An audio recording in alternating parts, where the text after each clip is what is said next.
Welcome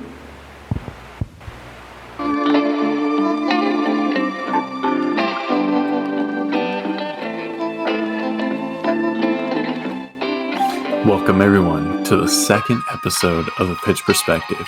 I'm your host Steven Ramirez, and today we're going to be talking everything US Open Cup. So let's go ahead and get started on episode 2, Glory to the Cup. So of course we're going to be doing our weekly highlight this week. I want to go ahead and highlight the cup.us. They got great content over there. Everything that's going to be revolving around US Open Cup, as far as like qualifying rounds all the way to what's going on now. Tons of different writers from regional areas, so definitely a shout out. I'll put this link in the show notes, like with all the other highlights. But this is going to be talking about the round 3 preview, which is what we just experienced here in the last weekend. So go ahead and check some of this out. It's going to give you all the results and a couple little words about what happened in the match. So, of course, I'm going to be giving you some results here in a little bit, and also be breaking down some of the matches that I watched over the weekend. All right, so round 3, we had some great matches. We had some great goals all the way around. Not as many upsets as I want to say as last year. At least it didn't feel that way. But we did have some great results that stuck out. So what I'm showing you here on screen is just some of the results that we had from the 25th, which was Saturday. Some of the clubs that we're looking at: Detroit City FC, of course, falling 3-1 to Minnesota United. They, of course, had injury troubles that they've been dealing with. Maryland Bobcats losing 2-0 to the Pittsburgh Riverhounds. And I'm sure we've all seen that clip circulating of Filerman doing that sweet catch through the legs, Megan the guy, and going for the run. And, they weren't really excited enough to see that. And I started to notice that they weren't really excited about like a lot of some of these goals or some of these performances. And maybe that's not being in the atmosphere or the live atmosphere that's causing that, but I flipped out and I'm just sitting at my computer. So, of course, we had more games going on, but I think the big one everyone was looking at was Sporting Kansas City versus Tulsa Athletic. This was a really fun match to watch, of course, because Tulsa Athletic, playing through the MPSL, really trying to topple an MLS side, giving us the really biggest result within the Open Cup. So going into this match, just knowing the difference in talent level, you knew that Tulsa was really going to be parking the bus. And they did. They put 10 players behind the ball, sometimes even 11. And sometimes even bringing the striker in. And it was just something to see, because normally when you have teams that do that, you see the cracks breaking up. But Tulsa, they really stayed together. The first goal came in the 32nd minute. But even after that, they really just stayed so compact and so tight together. And the match started off, of course, with, if you watched it, the attacks coming from Sporting Kansas City, over and over. And then all of a sudden that compact defense breaks up the attack and they get sprinting down to the other end. As they go through, I believe it's Watson, that I'm showing you here. He gets all the way down to the end, dribbles past the keeper. They get the penalty right there. They go ahead and give it to Chris Taylor, who, they mentioned multiple times on the broadcast that he was the person with the MLS experience, and they missed. And I think that's huge, because that's one of those goals. It's early on. I want to say it's the 18th, 20th minute. It's early on, to where that would have put so much momentum into Tulsa, especially when you're playing a younger squad, as they started to sub in, starting in the 30th minute. So that's definitely something that would have been great, but of course they missed. So they continued with that defensive plan, trying to go ahead and hit the counter and break out. But honestly, Daniel Shalloway, he was so good. His passing, his vision. He had the first goal. He was just phenomenal. And he really broke it down. I know a lot of hype was building around Pulido, and while he was there and he got a goal, it was really Shalloway who put in so much of the effort to really break down that solid block of Tulsa Athletic. Um, it was a great thing. One of my favorite things though on it was just seeing the pro rail on the kit. I thought that was awesome. Any sort of like, I think, opportunity to like dig at the Federation is great. I think we had it at the Chicago House match where there was like pro rail signs that were propped up. Now we had it at this match. We've seen it in the years previous pop up in Open Cup matches. So every opportunity it's being hammered home, and it's, obviously we know it's not going to happen anytime soon, but it's a nice little funny jab that happened. So great match overall. Let's go ahead and take a look back at some of these other results. Monterey Bay, that's one of the cup sets of the cup, right? San Jose, they're, in the MLS, obviously Monterey Bay, a newer club, but really making waves, and came up with a big upset against San Jose Earthquakes. Now we go to the 26th, a big old slate of games on the 26th.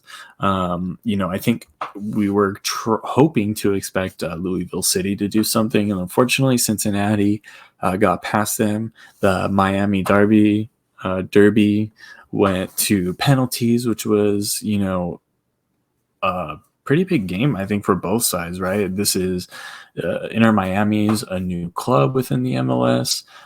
Miami FC has been around for some time through their times, MPSL and, MPSL brother.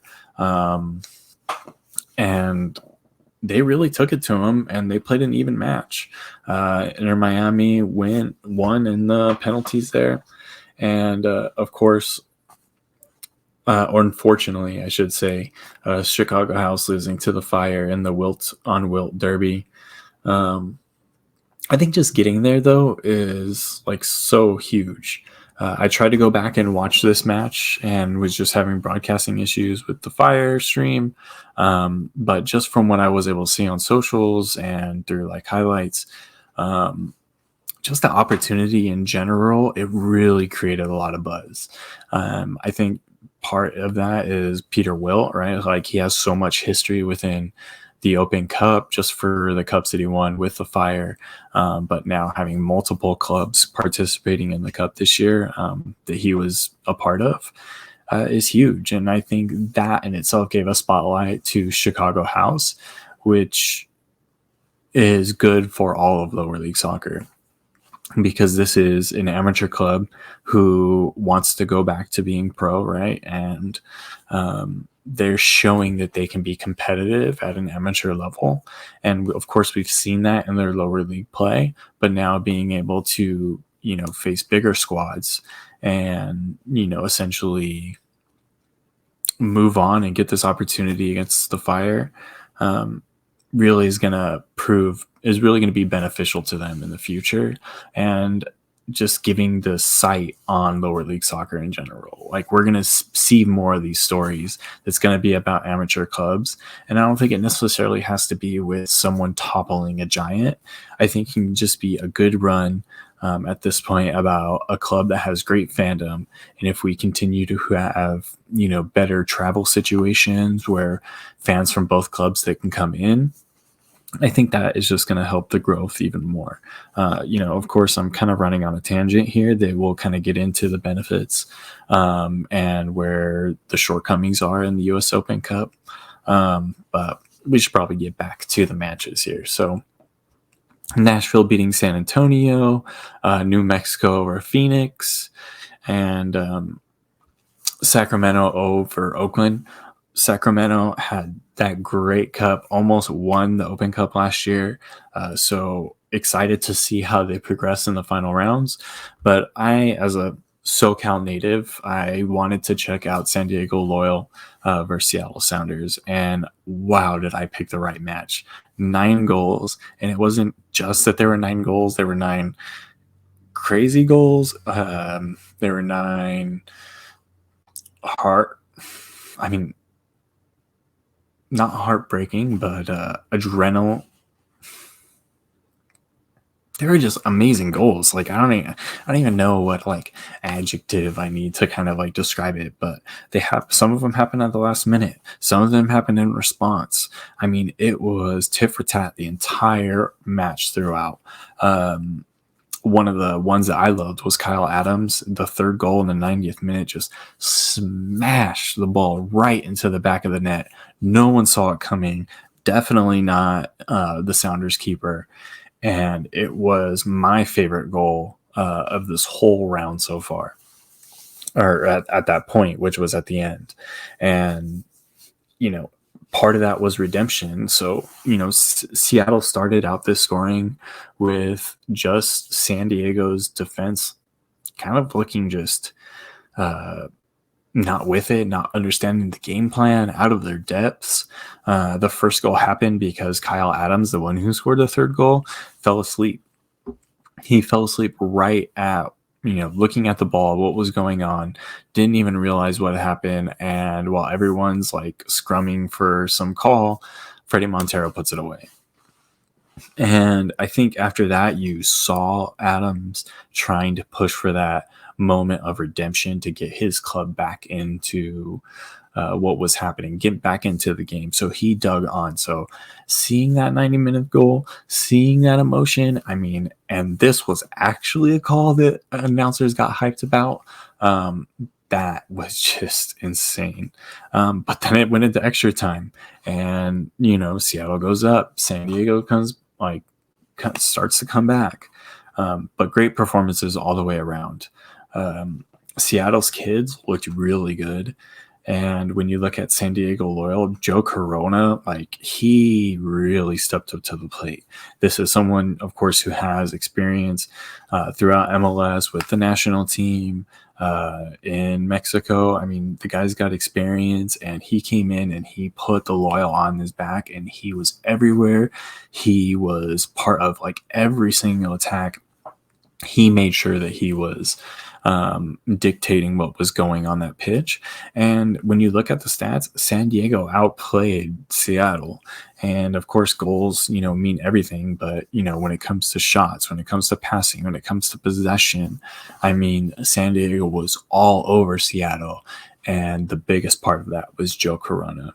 So it's always nice seeing these, older players that, I remember seeing when they're coming in the national team. It's nice to see them now at this point of their career where they're with a side like San Diego Loyal. That's a new side that's coming in with a winning mentality. And it's some of these players that are making it happen. So fabulous match to watch. Honestly, if you can go back and watch it, such a good match. I recommend it. I think that's one for the US Open Cup storybooks there. So, and then of course we finished out here, Portland Timbers going over Orange County 3-1 in a match that was originally not supposed to be broadcasted. But I honestly think they got so much crap from everyone on Twitter, their fans, Orange County fans, Orange County front office.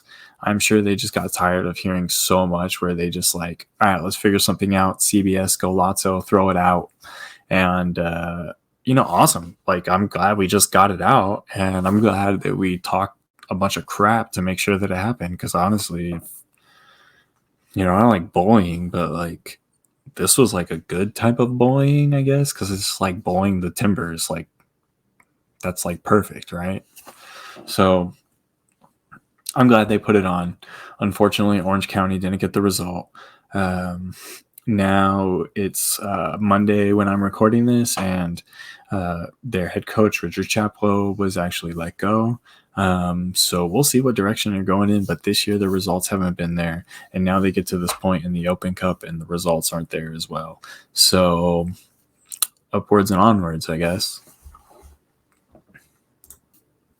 All right, so now let's talk about the actual tournament. Not the games that's being played, but the system of the tournament that's been set up.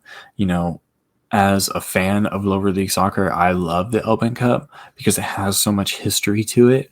It's one of the oldest, I believe it's the second oldest cup competition in soccer. Of course, with England having their FA Cup being the oldest. But the US Open Cup is what meritocracy is about, right? Like, it's about the best on the pitch, regardless of what's going on, duking it out. Now, the problem that has led to is, of course, um, the MLS, right? And it's not just the fact that they exist, but the fact that they exist in a way that hasn't allowed the lower league sides to grow as much. So within this, within this privilege that they've been given within this system, it's made them not care about the system itself. And you see that going on within the Open Cup, like we just talked about with the Timbers versus Orange County. It took like bullying and harassment for Timbers to actually, put on the match, when the right thing to do is just broadcast the match, because this is the second oldest competition in soccer. Like, come on, man. Like, what are you doing?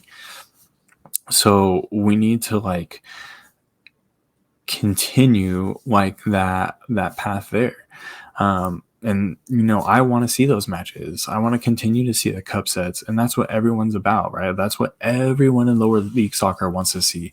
They want to see their team move on. They want to see the cup sets. They want to see their players get signed to bigger rosters. I mean, these are the benefits of what's going on. And on top of that, the Open Cup does give financial incentives to victory. Shout out to Tulsa. They won 25 grand for being the farthest amateur side, or the amateur side that moved on the farthest. So, congratulations to them. Hopefully we can see more of that come in the future, and there's more than just one amateur club that's winning in that round and getting into round 3. So yeah. Now, on top of financial incentives, you also have free press. I mean, there's been stories in the past, like we've had documentaries from Soccer Federation, which is, nice gestures that they've done. They haven't necessarily continued, but we had those documentaries. We've now had, teams going into this new market to get an opportunity to play. So when they are streamed, whether it was on the Bleacher app or the CBS, Bleacher Report or CBS, you're getting eyes on your club that you wouldn't necessarily have seen, that would have seen you. So it's important that we continue to build on that free press. And how do we grow that to just not the games itself, but how do we build up to that? Like, what sort of partnerships could these bring on between the clubs?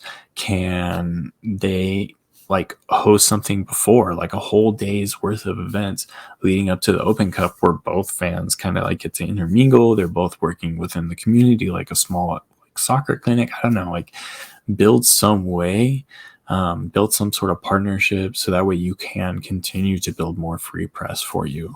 While we get it now, it's just not enough. And maybe that's just because I'm complaining from the bottom, but there needs to be more eyes, and that can be rather inexpensive if you are a club with already a lot of eyes on you. You're already inviting them into your home, which I also don't think is necessarily a benefit. But as an MLS squad, you're inviting them into your home, and you should treat your guests. And at this point, you should help promote them at least when they're playing you, because you want to sell to your fans that this is a great amateur squad. We're taking them seriously, and no matter what, we're going to do what we have to do to win. And by showing them as a competitive side rather than just ignoring them is going to get your fans a little bit more hyped for your match as well. Also, from the lower league perspective, you got player showcases and you got coaching showcases. Players are always going to move up, and while we don't have pro routes where they can move up with clubs, they're going to get signed from NISA to the championship, right? That's what we're seeing. They're going to get signed from the championship to MLS. Someone sign Milan Oloski, please. Those things are going to happen, and hopefully we can start to see that happen with coaches, whether that's amateur coaches who've done well Now I can't remember his name, but the Tulsa coach was really young. And I think getting a team to that level, he probably got some eyes on him about what maybe his future could entail. So continuing to get those showcases. Now, where it falls short, is that promotion of the lower league clubs. We've talked about the free press, or we just mentioned the free press. That's not really enough. The press that comes, it's almost like forced. Like what everything that we have to do at the lower level is to kind of like force ourselves into the conversation. And while that is needed, I think, for any club to become sustainable, is to really force themselves into that situation. I talked about in episode 1 about scratching at every opportunity that presents itself. This is another one. But at the same time, there should be a system, especially when you're playing a cup competitions for your federation, that helps actually give you those eyes on your club. Whether that's helping provide different streaming options, or giving them some sort of recommendations or incentives, to stream their qualifying matches all the way up to where the matches are then licensed. So like round 1, round 2, round 3. Now,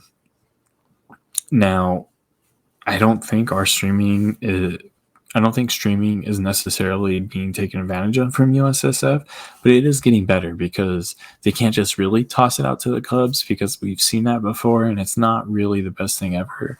And for those of us who've watched UPSL over the years, regional leagues over the years, we understand the video quality, and we're excited to get that match.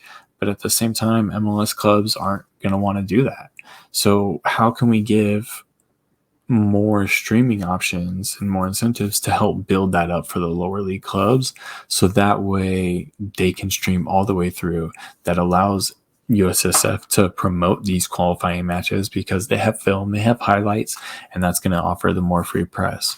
So there has to be, of course, an ownership from the club to take advantage of the situation and do everything they can to get the match broadcasted, talked about, or whatnot. There should be systems in place to help these amateur lower league clubs do what they're trying to do. It's not like they have to give them a bunch of money or do anything like that, but giving them the opportunity to show, the national soccer fans what's going on at this local amateur club is just going to pay dividends for everyone. So, how can the USSF help with that broadcasting? I think it's important to, of course, talk about, some of those incentives. Obviously, like how can they help fund, maybe through grants or things like that, if you have the certain equipments, or let's say you apply to stream your matches, right? And you apply for these incentives. Part of it is just like where your club is at as far as like marketing and media goes, and do you have the actual capabilities of putting on a match? And that could come from like a portfolio. So if you're like an MPSL club, maybe you have to show your actual streams of previous matches, show what your stadium looks like. So that way, it can be approved for these incentives to, hire broadcasters and up their equipment with maybe another camera angle, better mics. So that way they're presenting an option that they can continue to carry out through their growth as a club until they can continue to, invest more in that marketing aspect of it. Now, they can also work with, local broadcasters. And I'm not saying they need to like cold call like all of these broadcasters and say, hey, let's get this Open Cup, on your, TV guide, on your list. But there should be some sort of like, almost like recommendation letter that they can use with local broadcasters that could help them get their foot in the door about how they can actually promote their club. And I think, that sort of option, as far as like a recommendation letter partnered with examples of what they've done in the community, and, their previous matches and streams, like that whole package together is going to be huge for them getting that local broadcasting team in the future. So there needs to be like a system, just in general, there needs to be a system set up by USSF, but there also needs to be clubs who are taking complete advantage of every system and everything that's given to them in this environment. And also, one thing that I think is the most important part of the conversation is travel. Now, currently, we're in a system where, and I keep saying system, but we're in a system that forces clubs with less resources to make further trips, spending more resources to actually play in something that they might not actually get anything out of other than some of the free press, which, is, valuable in itself. But when you are like bankrupting your club, what's the free press worth if you're not going to exist because of the amount of money you put into just traveling around for the Open Cup? And of course, there is things that they, provide, but you're moving, 14, 15 people. These people are taking off work because, most of them are amateurs, or even if they're professionals, they still might have to subsidize, some of their,